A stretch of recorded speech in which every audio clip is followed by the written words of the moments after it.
疫情底下，小朋友都少咗機會到戶外。不過，愛德華王子島一個6歲大嘅男童，卻幾乎晚晚都喺戶外玩，甚至係過夜。原因係佢喺後院擁有一個冰雪中嘅童話小王國。陳穎報導。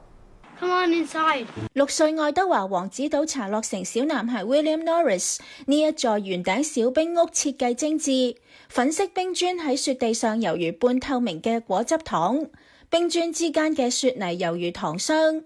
小冰屋係 William 母親睇過 YouTube 示範影片之後，同佢合力建成。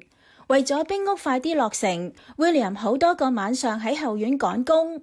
而家佢對點樣建圓頂冰屋有相當嘅了解。So you put food coloring in one of these boxes and then put water in it, and then this is what it becomes, a brick. And then this is how you take it out.